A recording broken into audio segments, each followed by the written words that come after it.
Man qala la ilaha illallah dakhalal jannah.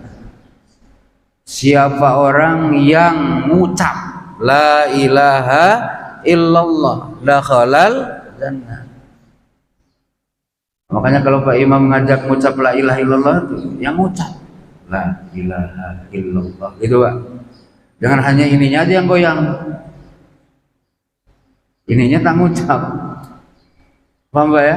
Karena di Quran disebutkan ada al-kalim at-thayyib, ada al-amal as-shalih. Ini artinya dua-dua harus dapat perhatian daripada kita. Sekali lagi mari kita ucapkan alhamdulillahirabbil alamin. Kemudian berikutnya mari kita ucapkan kembali ucapan yang baik yang sangat disenangi oleh Allah. Setelah alhamdulillahirabbil alamin, mari kita ucapkan shalawat. Allahumma shalli ala sayyidina Muhammadin wa ala ali sayyidina Muhammadin. Dalam sebuah hadis yang bermakna tidak ada satupun pertemuan yang di situ tak ada diingat Allah dan tidak bersolawat kepada nabinya Allah, melainkan pertemuan itu di hari kiamat akan kita sesali. Jadi tidak ada pertemuan, berarti pertemuan itu kita ngumpul dengan orang. Orangnya itu mau satu mau banyak ya, seperti ini kan, saya dengan bapak, bapak dengan yang sebelah gitu kan. Nah, itu namanya liqa, pertemuan. Tidak ada pertemuan di dunia yang di dalam pertemuan itu tidak diingat Allah, pun tak dibacakan salawat kepada utusannya Allah, melainkan pertemuan itu akan kita sesali nanti di hari nyesel aku ketemu dia, nyesel aku bertemu dia.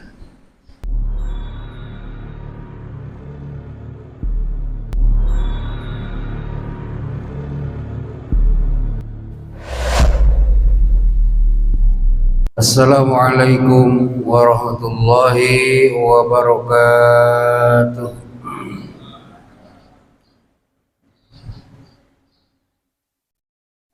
A'udzu billahi as-sami'il 'alim minasy syaithanir rajim. Bismillahirrahmanirrahim. Alhamdulillahirabbil alamin. Allazi bi ni'matihi tatimmus shalihat. Asyhadu an la ilaha illallah wahdahu la syarika lah wa asyhadu anna sayyidana Muhammadan abduhu wa rasuluhu la nabiyya ba'da. Allahumma shalli wa sallim wa barik ala sayyidina Muhammadin wa ala alihi wa ashabihi wa man tabi'ahu amma ba'du.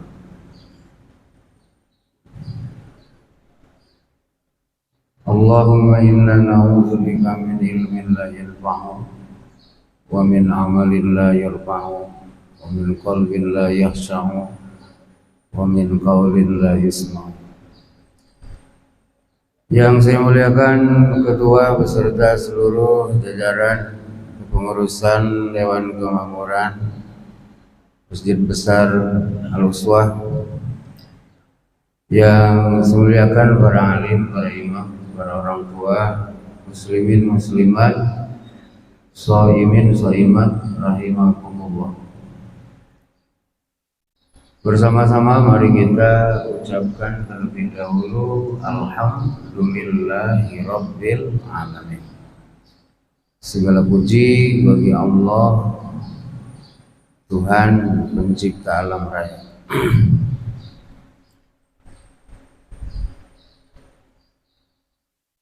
Ini kata alhamdulillahirabbil alamin ini setiap malam, setiap siang wajib kita baca, Pak. Sehingga sholat kita tidak sah kalau tak mengucap alhamdulillahirabbil alamin. Makanya kalau kita sholat, wabil khusus kalau kita jadi imam atau kita sholat sendirian, kata alhamdulillahirabbil alamin ini harus terucap oleh lisan kita. Paling tidak kata para ulama, musmi'un bihi nafsah, yang sholat itu memperdengarkan ucapannya kepada dirinya sendiri. Jadi jangan mingkem aja sholat, ngucap. Maka definisi sholat itu kata para ulama adalah qaulun wa af'alun muftatahatun bitakbir wa mukhtatamatun bitaslim.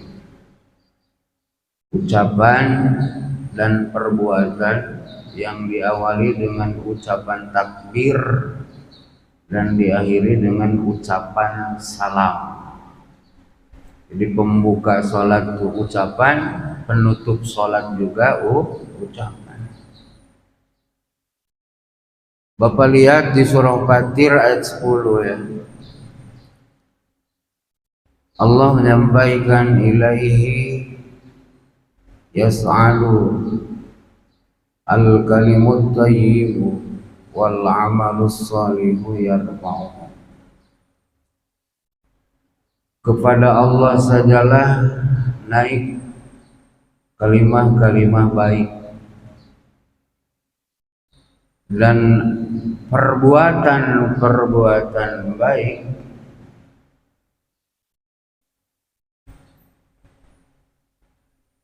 mengangkat ucapan-ucapan baik. Jadi di situ ada dua kata kerja, ada dua kerja. Yang satu disebut su'ud, yang satu disebut raf'u. Su'ud itu naik. Nah, yang naik itu al-kalimut thayyib. Kalim itu kalimat-kalimat. Terus ada yang diangkat, ada yang ngangkat. Nah, yang ngangkat mah untuk al-amalus shalih. Al-amal itu kalau dalam definisi jadi af'alun. Jadi kalimah, kata-kata itu naik kepada Allah. Kemudian perbuatan-perbuatan baik itu diangkat kepada Allah. Oleh karena itu jangan terlalu sepi sholat tuh. Harus ada apa? Harus ada desis. Makanya kan harus ada makharij. Oh betul lah. Ada makharijul huruf, ada sifatul huruf. Kalau Bapak diam saja tak ada sifat huruf, tak ada tempat keluar huruf. Coba Bapak gini. Ada tak makharijnya? Tak ada. Yang ada hanya gerakan bibir. Kho dari bibir, mim dari bibir, lam dari bibir loh. Padahal dalam ayat itu disebutkan secara spesifik ucapan tersendiri, amal tersendiri. Nah, maka mari kita ucapkan, yuk bareng-bareng. Alhamdulillahi Rabbil Alamin. Makanya Pak, ciri orang baik hidupnya, akhir hidupnya berucap la ilaha illallah. Lihat hadisnya, man qala la ilaha illallah dakhalal jannah. Siapa orang yang mengucap la ilaha illallah dakhalal jannah. Makanya kalau Pak Imam mengajak mengucap la ilaha illallah itu yang mengucap la ilaha illallah gitu Pak. Jangan hanya ininya aja yang goyang. Ininya tak ngucap. Paham Pak ya? Karena di Quran disebutkan ada al-kalim at-thayyib, ada al-amal as-shalih. Ini artinya dua-dua harus dapat perhatian daripada kita. Sekali lagi mari kita ucapkan alhamdulillahirabbil alamin. Kemudian berikutnya mari kita ucapkan kembali ucapan yang baik yang sangat disenangi oleh Allah. Setelah alhamdulillahirabbil alamin, mari kita ucapkan shalawat. Allahumma shalli ala sayyidina Muhammadin wa ala ali sayyidina Muhammadin. Dalam sebuah hadis yang bermakna tidak ada satupun pertemuan yang di situ tak ada diingat Allah dan tidak bersolawat kepada nabinya Allah, melainkan pertemuan itu di hari kiamat akan kita sesali. Jadi tidak ada pertemuan, berarti pertemuan itu kita ngumpul dengan orang. Orangnya itu mau satu mau banyak, ya seperti ini kan, saya dengan bapak dengan yang sebelah gitu kan. Itu namanya liqa, pertemuan. Tidak ada pertemuan di dunia yang di dalam pertemuan itu tidak diingat Allah, pun tak dibacakan salawat kepada utusannya Allah, melainkan pertemuan itu akan kita sesali nanti di hari nyesel aku ketemu dia, nyesel aku bertemu dia. Maka Pak, jangan bosan. Kalau ustadz tuh berapapun ustadz yang ceramah pasti ada memuji Allah, ada bersalawat kepada Rasul. Seperti kuliah singkat FKM kan, itu hanya 12 menit. Betul lah. Ada tak Bapak pernah dengar ustadz tuh langsung hadirin hadirat yang saya muliakan, pembicaraan kita judulnya ini? Tak ada kan? Betul lah. Semua pasti memulai katanya dengan alhamdulillah, kemudian Allahumma sholli ala sayyidina Muhammad. Kenapa? Karena ini Pak, nilai yang sesungguhnya ini, kebenaran hakiki ini yang ini, alhamdulillah, kemudian Allahumma sholli ala sayyidina Muhammad. Ustadz ngalor ngidul ke situ dia punya cakap, itu mungkin benar mungkin salah. Tapi kalau alhamdulillah pasti benar. Kalau Allahumma sholli ala sayyidina Muhammad pasti terpuji. Kalau ustadznya udah ngobrol itu, udah ngobrol ini, itu mungkin salah, mungkin benar. Oleh karenanya khutbah Jumat tak sah Pak kalau tak ada muji Allah, tak bersalawat kepada Rasulullah. Meskipun penjelasannya detil sedetil-detilnya, gelarnya profesor doktor, tapi dia tak muji Allah, tak bersalawat kepada Rasulullah, khutbahnya gagal, ghairu shahihin, tidak sah. Nah, para orang tua yang saya muliakan, alhamdulillah dan Allahumma sholli ala sayyidina Muhammad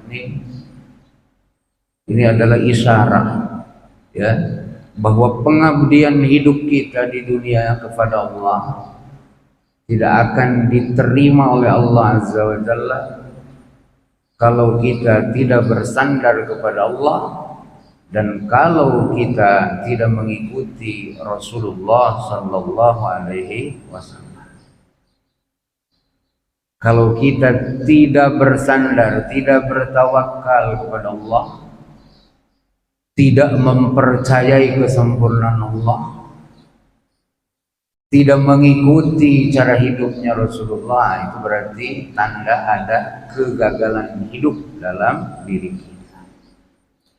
Itulah kira-kira makna daripada pembuka ceramah. Alhamdulillah, Allahumma sholli ala sayyidina Muhammad.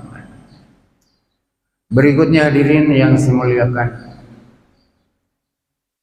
pagi ini saya diminta untuk hadir kembali di tengah-tengah Bapak Ibu. Sebenarnya tak ada jadwal di sini ya, karena ada permohonan saya datang. Mudah-mudahan kedatangan saya ini nambah kebaikan. Nambah kebaikan untuk kita semua, untuk saya, untuk ibu bapak semua. Nah, di antara upaya yang ingin saya lakukan dalam hal mencapai kebaikan yang kita impikan, saya fotokopikan untuk bapak ibu doa. Nomor 1 diambil dari Al-Quran, doanya Nabi Ibrahim di surah Al-Baqarah ya, ayat 127 ya, sama ayat 128. Itu tak sempurna Pak, hanya diambil penggalannya saja. Doanya panjang kan. Yang kedua, doa yang saya ambil dari hadis Rasulullah SAW di riwayat Ibnu Hibban. Hadisnya sahih insyaallah. Maksud saya dengan membagikan itu, saya ingin menyambungkan dari apa yang saya telah sampaikan di acara muhasabah beberapa subuh yang lalu di sini ya. Di pertemuan itu sudah saya sampaikan tentang bahayanya iblis, gitu ya. Bahayanya iblis. Apa bahayanya iblis? Iblis itu tak ingin kita selamat. Tak ingin kita kembali lagi ke pangkuan Allah Rabbul Alamin. Tak ingin iblis itu kita senang di kehidupan akhir. Ya, iblis itu begitu. Sehingga iblis itu Pak dengan berbagai cara ya menggagalkan seluruh pengabdian kita.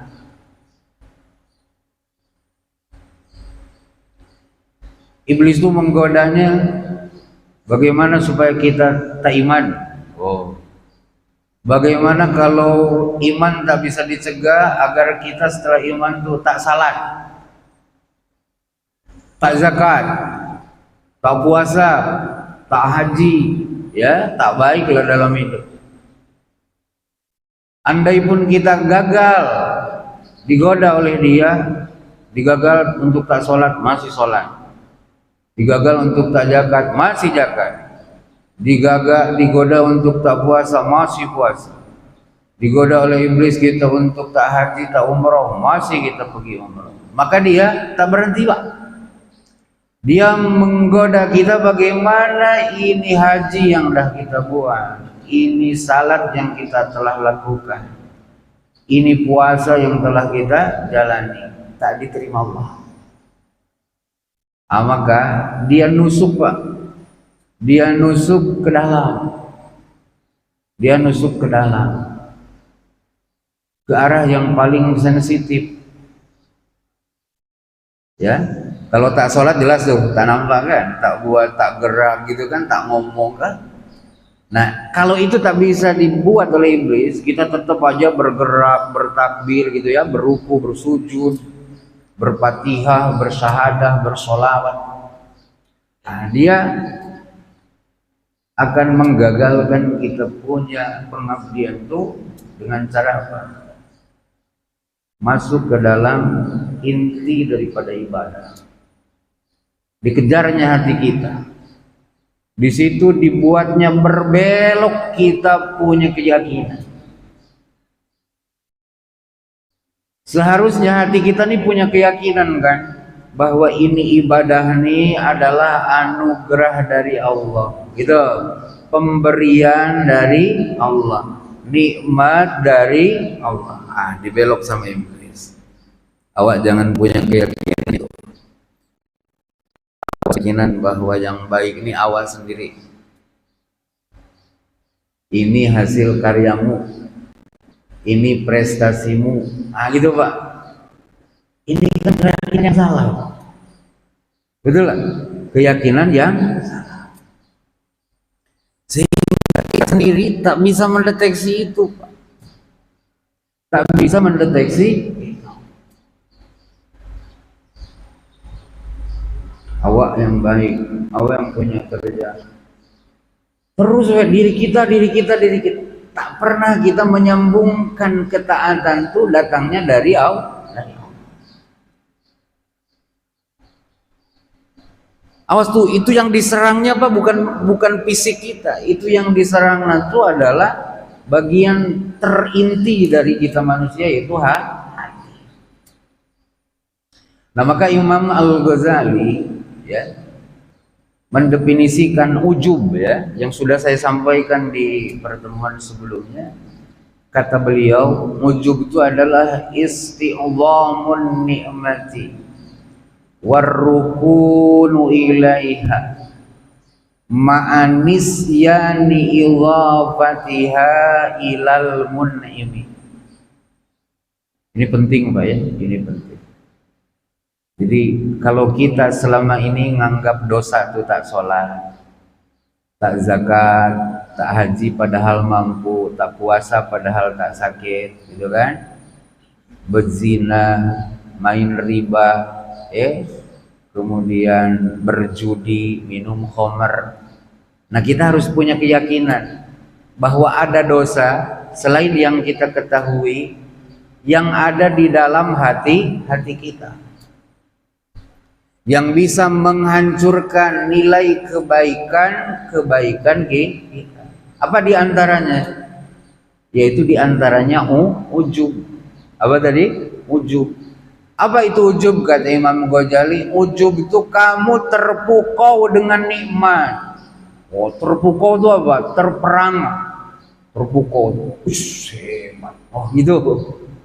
Ya, terpukau. Warrukunu ilaiha. Warrukunu ilaiha, tenang, bersandar, penuh dengan nikmat. Gitu kan? Gitu. Kayak kita gali sumur dapat emas gede gini, kan? Terperangah kita. Terperangah. Awas, ini yang paling ujung yang bahayanya. Ma'anisyani. Idofatiha ilal mun'im. Saat perterangan melihat nikmat, dia lupa kepada sang pemberi nikmat. Jadi dia hanya terpukau dengan yang zahir, ya. Tidak ingat kepada yang batin yang memberikan nikmat. Siapa dia? Allah. Paham ya? Jadi kalau kita nyadar sudah selesai sholat, sudah selesai tunai haji, sudah selesai tunai umroh, sudah selesai tunai zakat, gitu ya, sudah selesai tunai sholat. Nah, yang harus pertama kali tersimpan dalam hati kita ini apa Pak? Ingat kepada Allah yang menggerakkan kita untuk melakukan ketaatan itu.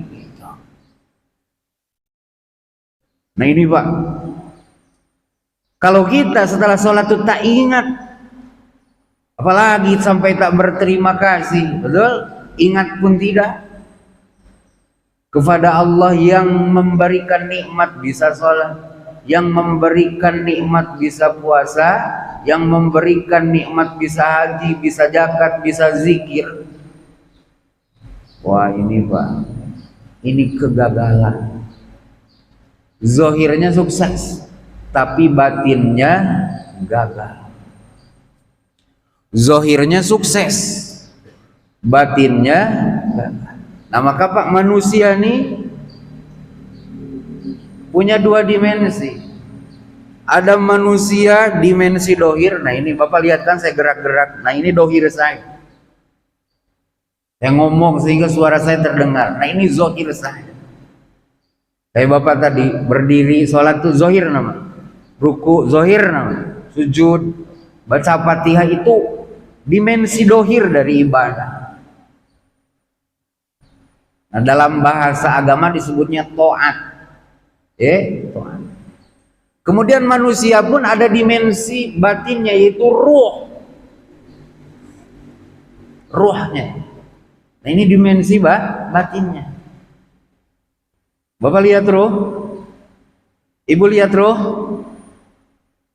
Bapak Ibu bisa melihat ruh enggak? Hah?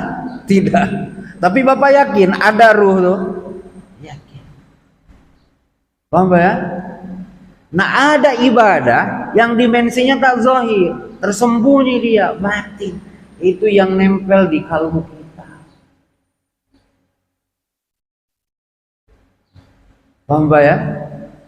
Nah, kalbu punya etikad yang benar, nah itu ibadahnya kalbu, itu ibadahnya ruh. Coba Bapak jawab, ikhlas tuh ibadah bukan? Ibadah paling puncak tuh keikhlasan. Nampak tidak? Tidak. Ria itu dosa bukan? Nampak tidak? Tidak, Pak. Ria itu tak nampak. Paham ya? Sum'ah itu dosa bukan? Sum'ah itu keinginan hati kita punya taat tuh viral di telinga orang. Sum'ah itu.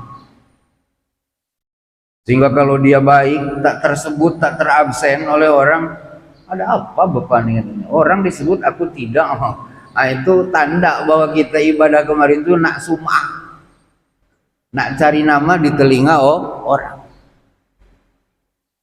Coba sum'ah tuh nampak rendah, Pak. Yang sum'ah, yang tak sum'ah, ibadahnya ya gitu-gitu saja. Sholatnya yang 4 rakaat, ya 2 rakaat, yang 3 rakaat. Tapi Tuhan ngerti hati dia, ada pengen didengar Kalau zina kan nampak jelas, Pak. Maling nampak jelas. Judi nampak jelas. Judi sepakat tuh Pak, dosa kan? Sebagaimana ulama sepakat, ria dosa, ujub dosa. Cuman ria dan ujub ini di sini.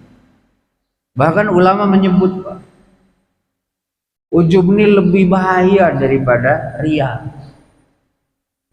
Kenapa Pak? Kalau ria Pak harus ada pihak lain. Tak mungkin saya ria, saya ceramahnya sendiri di kamar latihan. Ada yang lihat kan? Tapi kalau ujub, meskipun di dunia ini hanya saya sendirian, kata para ulama, ujub bisa menyerang tamu. Ujub bisa menyerang. Ada hadis aukamakol begini Pak. Baginda Rasulullah menyampaikan, laulam tuznibu la khasyitu alaikum ma akbar min zalik. Al-ujbu. Andai kalian tak berbuat dosa, tak zina, tak maling, betul? Tak judi, tak apa lagi? Tak nipu, tak ngurangi timbangan, tak khianat, ya? Tak ninggalkan yang diperintahkan. Andai kalian tak lakukan itu, sungguh aku sangat khawatir bahwa kalian akan terjerumus kepada yang lebih besar dari setakat dosa-dosa yang saya sebut tadi. Apa itu? Ujub. Kalau Bapak tidak berdosa berarti Bapak taat kan? Perintah Allah dibuat, larangan Allah ditinggalkan. Berarti Bapak tak berdosa. Nah, andai kalian tak berdosa, sungguh la khasyitu, sungguh aku khawatir alaikum atas kalian ma huwa akbaru min dzalik, ditimpa, diserang oleh sesuatu yang lebih besar, lebih dahsyat daripada setakat dosa. Apa itu? Ujub kata Rasul. Ujub itu tadi bangga dengan prestasi, bangga dengan taat, bangga dengan kebajikan yang kita perbuat, lupa kepada yang memberikan itu nikmat. Tak sadar bahwa ini ketaatan itu anugerah dari dia. Oleh karena itu Pak, lepas sholat tuh coba Bapak lihat zikir-zikirnya itu sebenarnya ngisarahi, jangan ujub. Lepas assalamualaikum warahmatullah, Pak Imam langsung mimpin astagfirullah. Paling tidak lah ngucap gitu ya.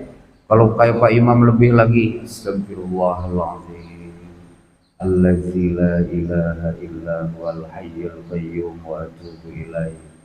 Coba Pak, kalau ucapan astagfirullah yang teringat tuh kita baik atau kita berbuat dosa? Gitu Pak. Awas. Astagfirullah itu kan ucapan lisan Pak. Ucapan lisan. Lisan nih Pak, tak sekonyong-konyong keluar Pak. Lisan mah pasti an qalbin, meredaksikan yang terjadi dalam hati.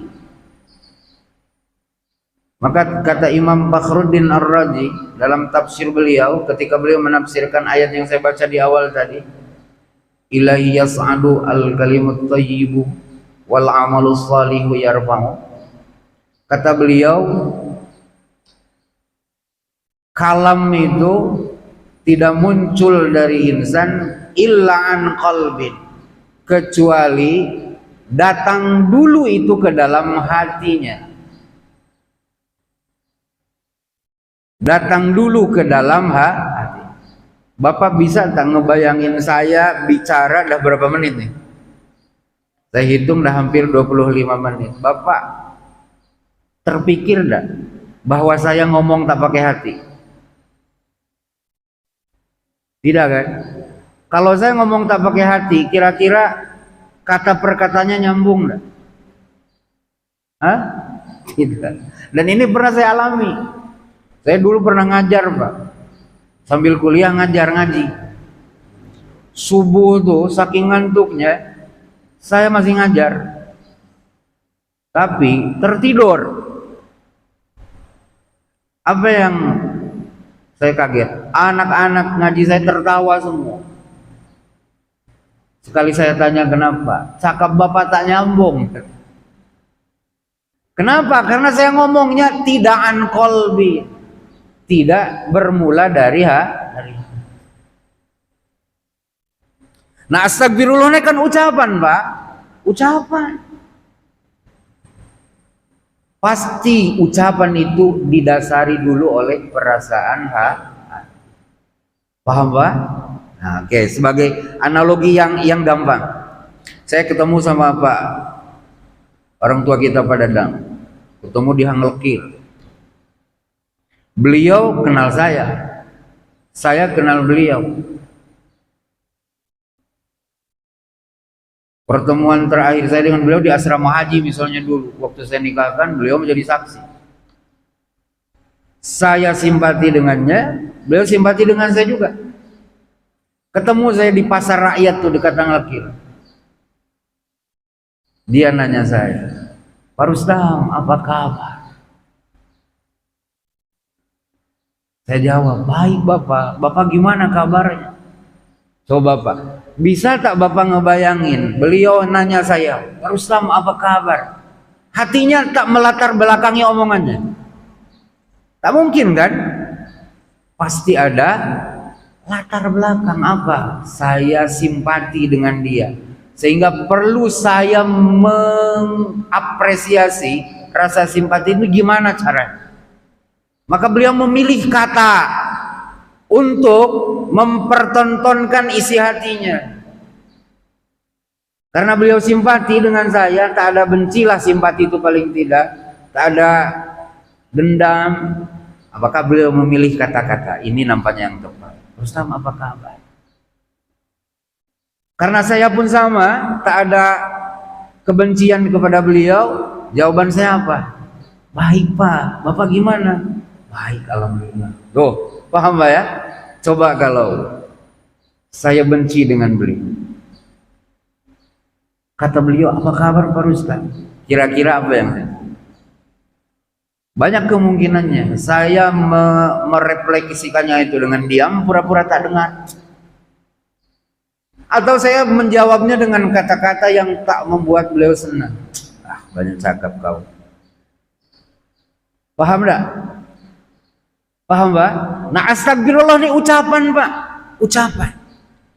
Pasti ada yang melatar belakangi yang ada di hati kita. Apa itu? Ngerasa diri tak sempurna. Ngerasa kita tak bisa mempersembahkan yang terbaik kepada Allah. Kita memiliki keyakinan banyak perintahnya yang kita tinggalkan. Sekali perintahnya kita buat, banyak yang tidak kita lakukan dengan semaksimal mungkin. Muncul dari sini ungkapan, saya mohon ampun kepada Allah yang Maha. Biar hilang ujubnya, Pak. Awas, ujub itu kan gitu. Ujub itu bangga. Kalau bangga itu dengan prestasi, yo, dengan prestasi. Maka lepas sholat, biar tak ujub, yo, astagfirullahaladzim, astagfirullahaladzim, astagfirullahaladzim. Kadang yang jadi masalah kita ini bukan ketika makna ayat, makna kalimat itu tak terhayati. Yang kadang-kadang jadi masalah buat kita nih, Pak Imam bacanya kurang dari 3, Pak Imam bacanya lebih dari 3. Apa Pak Imam istighfarnya cuma 2 kali? Kata kita, betul lah. Apa Pak Imam ini bacanya lebih dari 3 kali? Macam mana? Tapi kita tak pernah mempertanyakan. Kita tidak bisa mengambil makna dari kata astagfirullah. Padahal kalau Bapak lupa hitungan, bisa jadi Allah ngampin. Coba Bapak, zuhur berapa rakaat? 4 kan? Andai Bapak buat zuhur itu 5 rakaat, tapi karena lupa, dosa ada? Tidak, Pak. Andai Bapak buat zuhur itu yang semestinya 4 rakaat, tapi Bapak malah buat 3 rakaat, dosa ada? Tidak, wong lupa kok. Tapi kalau hati lupa menisbahkan nikmat kepada Allah, dosa gede, Pak. Kalau hati kita lupa mengidofahkan, menghubungkan nikmat itu kepada Allah, malah kita aku sebagai karya kita, prestasi kita, itu dosa besar.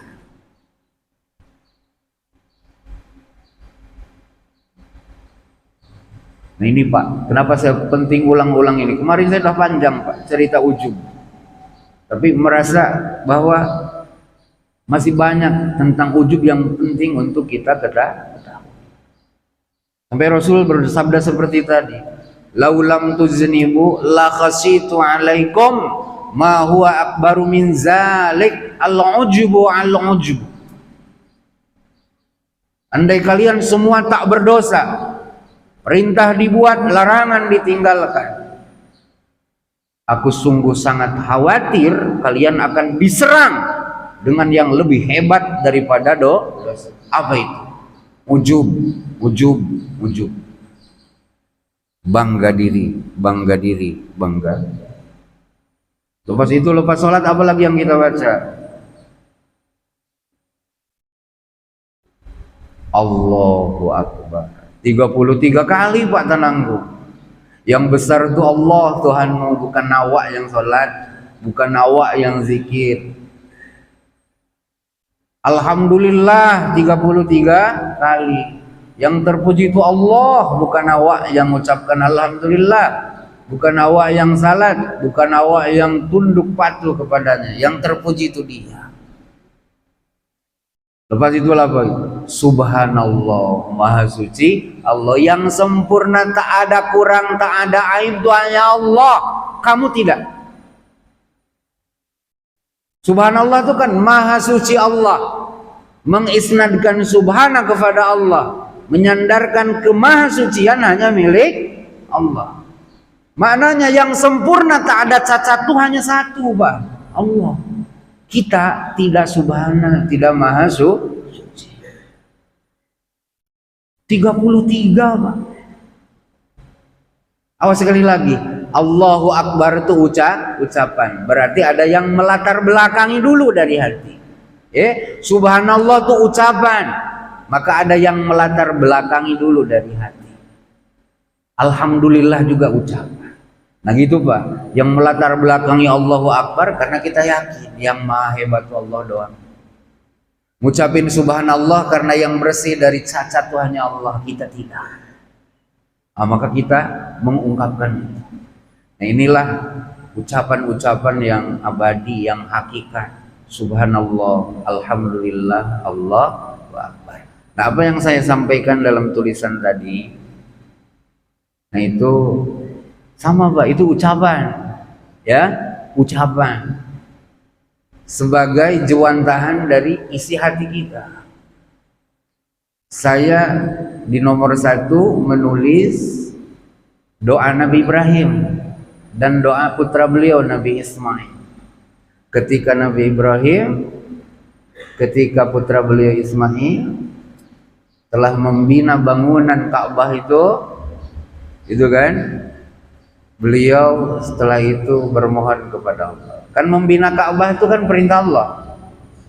Ibrahim, ayo bangun kembali ini rumah, dibangun.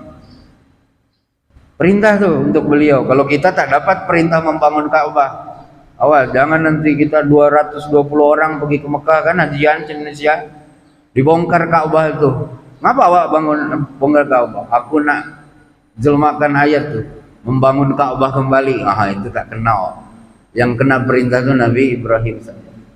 Nah setelah selesai dibina, berarti dah selesai perintah ditunai.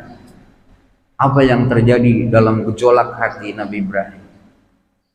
Jangan-jangan perintah ini tak kubuat dengan semestinya.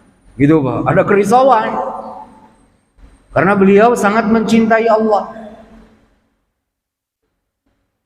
Nabi Ibrahim itu kan sangat mencintai Allah, maka Allah pun balik memberi cinta. Sehingga Nabi Ibrahim mendapat gelar apa? Khalilur Rahman, kekasih dekatnya Allah. Itulah. Bapak pernah ada mencintai seseorang? Sangat cinta. Pernah ada? Pernah ya? Kalau pernah saya nak jelaskan. Kalau belum pernah susah juga Pak nak jelaskannya. Kalau Bapak pernah mencintai seseorang dengan sangat cinta, Bapak nak kasih kado dengan dia, pasti Bapak mengambil isi kado itu yang terbaik, bungkus kado yang terindah. Bapak akan kasih harum-haruman, betul? Ada cicit sikit, cacat sikit pun Bapak ganti itu.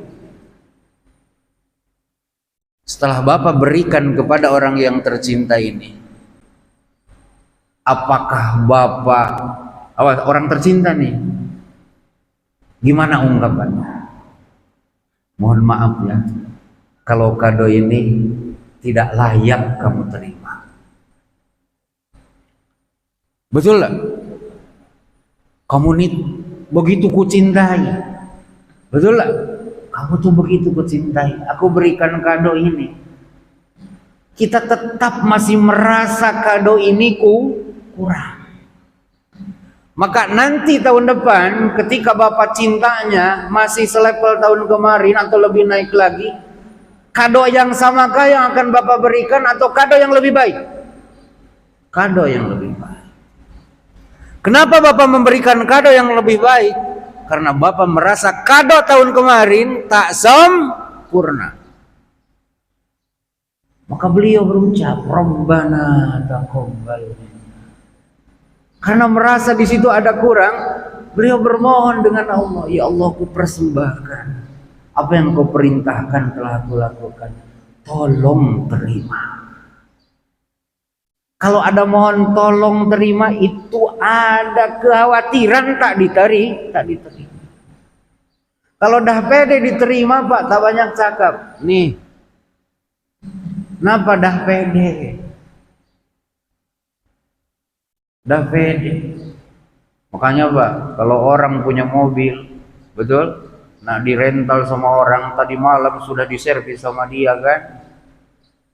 Mas macam mana nih mobil? Ready, aman. Tadi lihat lagi, tak. Kenapa? Ya karena dia hanya nisbahnya Pak, jual beli, sewa menyewa. Coba kalau yang nanya itu orang yang dia cintai, kiainya misalnya, yang ditanya supirnya santri Pak Kiai itu, "Kemana anak? Ready mobil nih?" "Udah ya. Sebentar ya saya periksa lagi." Diperiksa lagi, padahal dia udah yakin malam tuh udah ready semua. Tapi karena yang nanya tuh kiai yang dia cinta, dia buka lagi, masuk lagi ke kolong mobil, cek lagi dia punya oli. Kenapa?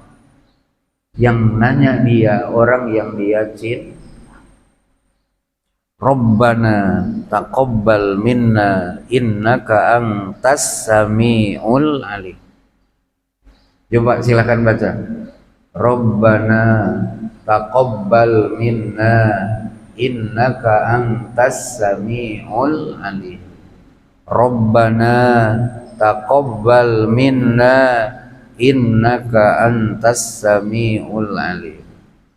Rabbana itu Pak, itu panggilan berharga kalau kita mengerti. Jadi Rabbana itu ungkapan dari orang yang ngerti hakikat diri, hakikat Allah Tuhan. Maka dipanggilnya Allah itu Rabb. Rabb itu artinya yang ngatur kita. Wahai pengatur kami, Allah. Allah berarti Rabb, kita marbub yang dia. Taqabbal, berkenan kau menerima, minna, dari kami, apa yang telah kami persembahkan, perintah yang kau perintahkan datang itu, tolong terima. Nah itu Pak, timbul dari kerisauan hati, takut Tuhan menolak. Dan ini ciri orang beriman Pak. Ciri orang beriman tuh ada kerisauan, setelah taat tuh ada kerisauan. Kalau orang munafik bukan begitu, amnan. Setelah berbuat taat itu dia aman dari mendapatkan azab Allah, merasa aman dari ditolak oleh Allah. Itu ciri munafik. Jadi orang munafik setelah zohirnya taat, di hatinya itu bukan ada kekhawatiran, tapi dia merasa aman, bahkan mengklaim aku jadi kekasih Allah nih. Kalau orang mukmin enggak. Makanya di ayat yang lain Allah mensifati doa orang mukmin itu gimana?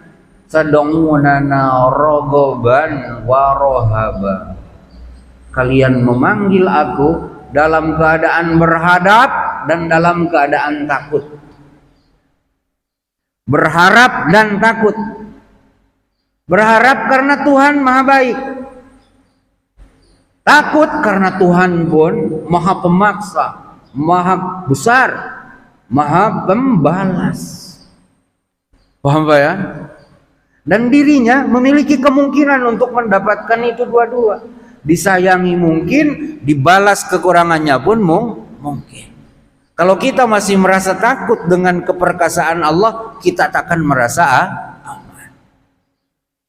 Rabbana taqabbal minna. Kemudian lihat ke depan, innaka antas samiul alim. Karena sesungguhnya engkau adalah zat yang maha mendengar dan maha mengetahui. Mendengar tuh Pak, kalau dalam ucapan kita mendengar itu untuk perbuatan yang berupa suara. Betul? Nih suara saya kan perbuatan juga. Perbuatan bibir saya mengeluarkan suara, itu terdengar oleh telinga Bapak. Al-alim. Nah kalau saya berbuat, oh Bapak saya gini-gini kan, nah ini perbuatan saya, Bapak lah tahu. Allah tuh mendengar semua apa yang kita ucapkan, termasuklah apa yang dibisikkan dalam hati. Dan Allah melihat, mengetahui apa yang diperbuat insan sekecil apa. Makanya di dalam firman disebutkan tidak ada satupun daun yang jatuh kecuali Allah mengetahui daun jatuh. Ma tasqutu min waraqatin illa ya'lamuha. Tidak ada satu warakah pun daun kering yang jatuh kecuali Allah mengetahuinya. Coba Pak, Kalau KPK maha mendengar dan maha melihat, ada yang selamat tak pejabat? Tak ada, Pak. Karena untung lah, ada untungnya juga nih. KPK ini tak maha mendengar, tak maha mengetahui. Sempat KPK itu maha mendengar, maha mengetahui, penjara semua pejabat itu. Kenapa? Pasti ada kata-kata pejabat yang nyimpang. Pasti ada tindakan pejabat yang nyelek. Nah, yang maha mendengar, yang maha mengetahui itu hanya satu, Allah. Nah, ketika kita tunai perintah itu, Pak, Bapak yakin 100% sudah sesuai dengan SOP-nya Allah? Tak usah jauh-jauh, sholat subuh aja tadi. Bapak dah yakin enggak? Dari mulai cara berdiri, mengucap takbir, sampai ucapan salam Bapak, sudah sesuaikah? Yakin sudah sesuai dengan contoh Rasul? Yakin enggak? Jawab kalau yakin. Apa dasar Bapak yakin? Bapak ngerti dalilnya takbir? Tidak, Pak Ustaz. Kok yakin? Bapak ngerti dalilnya tasyahud awal? Enggak. Kok yakin? Kan begitu jadi. Makanya kalau dipanggil polisi, ditanya kenapa Bapak ini? Karena menurut saya baik. Coba, ada tak aturan yang melindungi apa yang saudara lakukan? Tak tahu. Kok kamu bisa nyebut baik? Oh, menggigil kita, Pak, kalau begitu. Kamu tahu tak pasal ini? Undang-undang nomor sekian. Justru menyebutkan apa yang kamu lakukan ini bertentangan. Asumsi kita perbuatan itu baik. Ternyata polisi yang maha tahu bahwa yang dilakukan oleh kita ini menyimpang. Itu polisi itu bukan maha tahu, Pak. Biasa tahu. Kalau yang maha tahu itu Allah. Nah, maka kita mohon, ya Allah, Engkau maha tahu. Ya Allah, Engkau maha mendengar. Mungkin Fatihah saya, ya Allah, makhrajnya nyimpang-nyimpang. Mungkin Fatihah saya, ya Allah, yang dipanjangin harusnya malah saya pendekin. Yang pendek, ya Allah, masalah saya panjang. Ya Allah, meskipun banyak kurangnya, tolong terima. Nah itu, Pak, ya ulang. Rabbana taqabbal minna innaka antas samiul alim. Nah, biasanya Pak Imam nyambung dengan wa tub alaina innaka antat tawwabur rahim. Bapak jangan punya anggapan itu satu ayat, jangan. Itu beda ayat. Nah, ayatnya itu yang wa tub alaina mah 128, tapi di ujungnya aja. Tak semuanya saya tulis doanya itu. Paham, Pak, ya? Wa tub alaina. Nabi Ibrahim dah tobat. Cuman masalahnya, Pak, tobatnya Nabi Ibrahim itu jangan samakan dengan tobatnya kita. Kita nih kan baru baik tahun kemarin. Dulu tak ada kita taraweh. Dulu tak ada kita ngaji subuh. Baring aja yang ada kan. Tahun ini alhamdulillah baik. Nah, tahun ini namanya tobat. Dari lalai. Bapak jangan punya dugaan Nabi Ibrahim itu pernah lalai lalu tobat, nauzubillah. Mustahil, Pak, Nabi kayak gitu. Paham, ya? Jadi dari apa tobatnya? Nah, ini yang kita tak ngerti, Pak. Yang kita tak ngerti. Kenapa? Karena ternyata bukan hanya Nabi Ibrahim, Pak, yang nangis dengan kata tobat. Ini Nabi Muhammad SAW yang di surah Al-Fathu, beliau itu disifati oleh Allah dosa yang lalu, dosa yang akan datang dah diampuni Allah. Sekali sholat dari takbir sampai salam nangis saja. Jangan Bapak bayangkan apa dosa yang dibuat Rasul itu sampai sepanjang itu nangis. Jangan-jangan Rasul lupa sholat maghrib dak, kata Bapak. Nauzubillah, mustahil. Jadi apa yang membuat mereka nangis? Mereka sangat mengerti kemahabesaran Allah.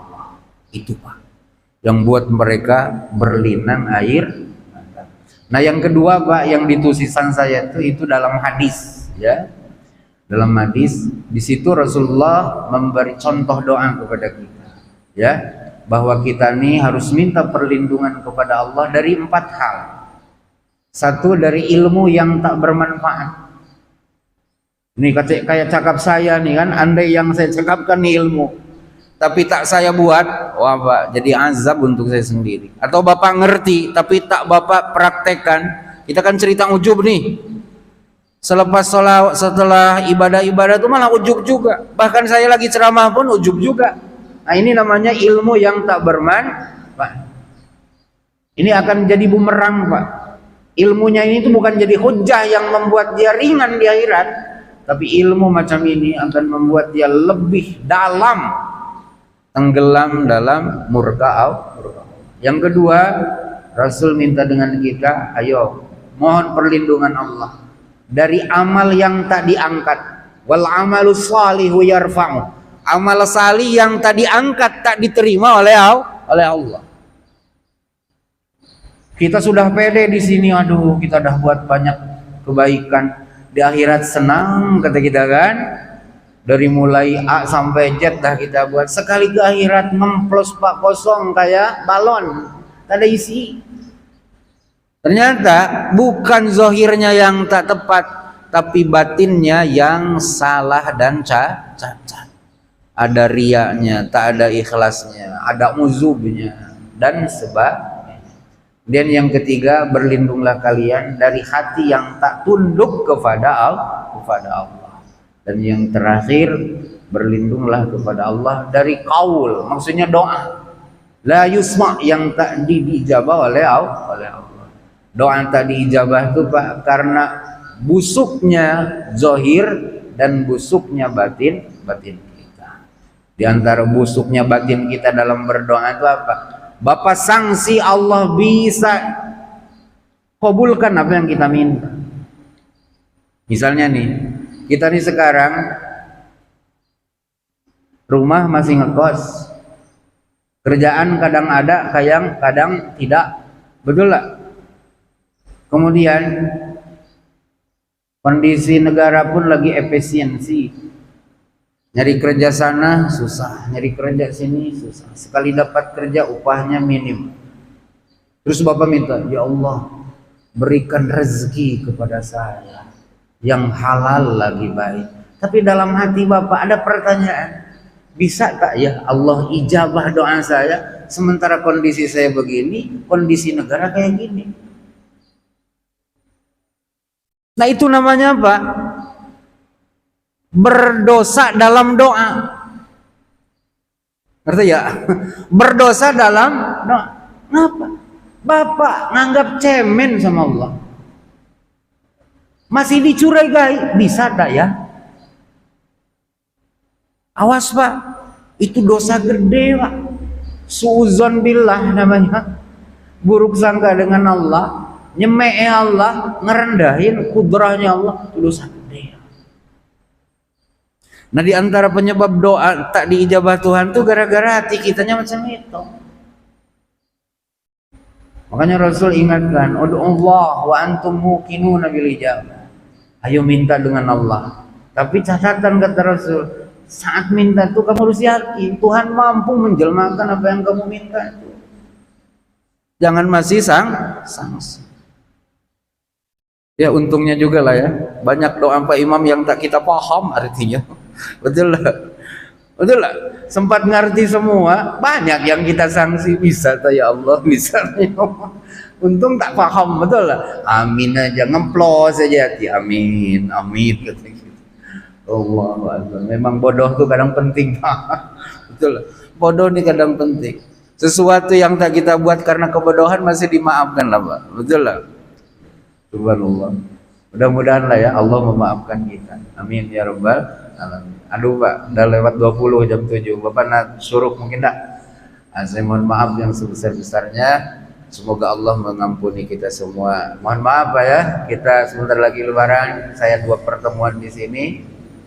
Bisa pasti ada kata-kata yang tak tepat, ada sikap yang tidak pada tempatnya. Saya mohon maaf yang sebesar-besarnya. Subhanakallahumma wa bihamdik, asyhadu an la ilaha illa anta, astaghfiruka wa atubu ilaik. Assalamualaikum warahmatullahi wabarakatuh.